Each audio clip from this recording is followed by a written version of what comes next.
చింతకుంట విజయ రమణారావు పెద్దపల్లి శాసనసభ్యులు కాంగ్రెస్ పార్టీ నుంచి ప్రాతినిధ్యం వహిస్తున్నారు. పెద్దపల్లి అసెంబ్లీ సెగ్మెంట్లో ప్రజలు గత ఎన్నికల్లో మళ్ళీ కాంగ్రెస్ వైపు షిఫ్ట్ అయ్యారు. 1989లో చివరిసారిగా ఇక్కడ కాంగ్రెస్ గెలిచింది. మళ్ళీ 3 దశాబ్దాల తర్వాత అంటే 30 సంవత్సరాల తర్వాత ఓటర్లు హస్తం పార్టీ పైన కరుణ చూపించారు. ఇంత గ్యాప్ తర్వాత మళ్ళీ మొన్నటి ఎన్నికల్లో కాంగ్రెస్ విజయం సాధించింది.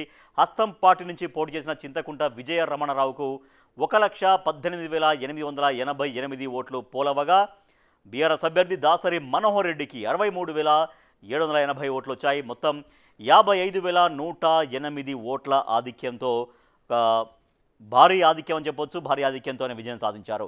సో ఆ ఎన్నికల్లో ఆయనకు రాబట్టుకున్నటువంటి ఓటింగ్ షేర్ ఎంత అంటే 57.17% ఓటు షేర్ సాధించారు. మరి 3 దశాబ్దాల తర్వాత గెలిచిన కాంగ్రెస్ పార్టీ జనంలో నమ్మకం పెంచుకుందా? ఎమ్మెల్యేగా గెలిచిన చింతకుంట రమణారావు ఈ 19 నెలల్లో ఏం చేశారు? జనం ఆయన గురించి ఏమనుకుంటున్నారు? బిగ్ టీవీ సర్వే ద్వారా ఆయన సంబంధించినటువంటి ఒపీనియన్స్, ఆయన పనితీరుకు సంబంధించి ఎంత స్కోర్ ఇచ్చారో మనం చూద్దాం. అయితే అసెంబ్లీకి ఆయన హాజరు ఎట్లా ఉంది? అసెంబ్లీ మొత్తం 55 రోజులు సాగింది ఇప్పటిదాకా. సో 55 రోజుల్లో ఆయన 48 రోజులు హాజరయ్యారు. ఒక 7 రోజులు మాత్రం ఆయన ఆబ్సెంట్ ఉంది అసెంబ్లీకి. సో పర్వాలేదు, 48 రోజులు హాజరంటే కూడా పర్వాలేదని చెప్పొచ్చు. సో చింతకుంట విజయ రమణారావు పెద్దపల్లి నియోజకవర్గ ఎమ్మెల్యేకి సంబంధించి అక్కడి ప్రజలు చెప్పినటువంటి ప్లస్ పాయింట్స్ ఏంటి? బిగ్ టీవీతో ప్లస్ పాయింట్స్. జనాలకు ఎమ్మెల్యే అందుబాటులో ఉంటారు అనేటువంటి ఒక టాక్ ఉంది. నియోజకవర్గంలో జోరుగా సీసీ రోడ్ల నిర్మాణం, అలాగే గతంలో చేసిన అభివృద్ధితో పాజిటివ్ ఇంపాక్ట్. గతంలో అంటే 2009లో ఎమ్మెల్యేగా గెలుపొందారు. అక్కడ పెద్దపల్లి నియోజకవర్గంలో అక్కడ ఆల్రెడీ గెలుపొందారు. 2009 నుంచి 2014 వరకు ఆయన ఎమ్మెల్యే, బట్ టీడీపీ పార్టీ నుంచి ఆయన ఎమ్మెల్యే. సో తర్వాత కూడా 2014లో కూడా టీడీపీ నుంచి ఆయన పోటీ చేశారు, కానీ అప్పుడు కూడా ఓడిపోయారు. మళ్ళీ 2018లో కాంగ్రెస్ పార్టీలో చేరి 2018లో ఆయన పోటీ చేసి అప్పుడు ఓడిపోయారు. తర్వాత 2023లో మళ్ళీ అదే కాంగ్రెస్ పార్టీ నుంచి పోటీ చేశారు, అప్పుడు గెలిచారు. సో అదే అంటే గతంలో చేసినటువంటి అభివృద్ధితో కొంచెం పాజిటివ్ ఇంపాక్ట్ అయితే ఉంది. Next plus points. ఎమ్మెల్యే వెంట అండగా ఉంటున్న యూత్, తర్వాత సెగ్మెంట్లో చురుగ్గా ఎమ్మెల్యే పనిచేస్తున్నారు, యువత కూడా ఎక్కువగా ఆయనతో ఉంటున్నారనేది. సుల్తానాబాద్లో ప్రణాళికాబద్ధంగా అభివృద్ధి కొనసాగించగలుగుతున్నారు అని ప్లస్ పాయింట్ మనకు కనిపిస్తోంది. నెక్స్ట్, ఓదెల మండల స్కూల్లో కిచెన్ షెడ్, సీసీ రోడ్ల పనులు యాక్టివ్గా, CM relief fund, Kalyana Lakshmi చెక్కుల పంపిణీ, అలాగే క్యాడర్ కూడా ఆర్థిక సహాయాలు చేస్తుంటారు అన్నటువంటి ప్లస్ పాయింట్స్ మనకు చెప్పారు బిగ్ టీవీతో. నెక్స్ట్, పెద్దపల్లిలో 100 బెడ్స్ హాస్పిటల్ మంజూరు కావడం కూడా ఒక ప్లస్ పాయింట్గా కలిసి వచ్చింది ఆయనకి. 80 కోట్లతో జమ్మికుంట వంతెన నిర్మాణం ప్రారంభం కావడం, తర్వాత రోడ్ల నిర్మాణము, తర్వాత ఎక్కడైనా రోడ్లు పాడైనటువంటి రోడ్లను రిపేర్లు చేయడం, అది ఆ పనులు ప్రారంభం కావడం ప్లస్ పాయింట్స్గా చూస్తున్నాం. నెక్స్ట్,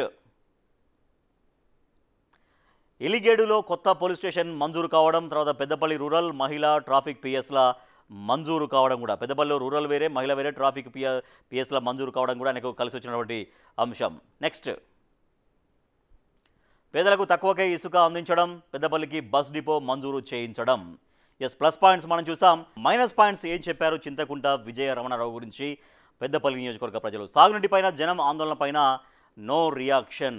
సో వాళ్ళ ఆందోళన పైన పెద్దగా రియాక్ట్ కావట్లేరు, స్పందించట్లేరు అనేది ఒక అసంతృప్తి ఉంది జనంలో. శ్రీరామ్ సాగర్ ప్రాజెక్ట్ ఎస్ఆర్ఎస్పీ నుంచి నీళ్లు తెప్పించాలన్నటువంటి వాదన కూడా చేస్తూ ఉన్నారు. జనం ఏం కోరుకుంటున్నారో మనం చూద్దాం. మైనస్ పాయింట్స్ చూసాం, ప్లస్ పాయింట్స్ చూసాం. జనం కోరుకుంటున్నది ఏంటి?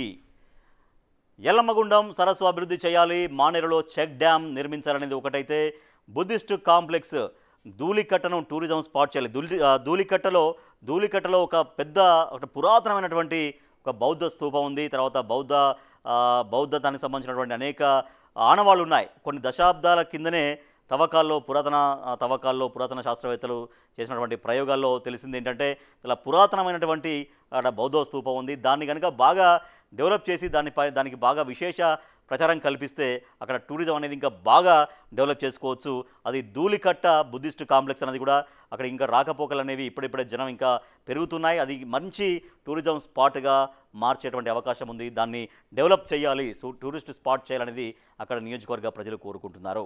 బిగ్ టీవీ ఎక్స్క్లూజివ్ సర్వేలో ఆయనకు వచ్చినటువంటి ఒపీనియన్స్ ఆధారంగా రిజల్ట్ ఏంటో మనం చూద్దాం. Result score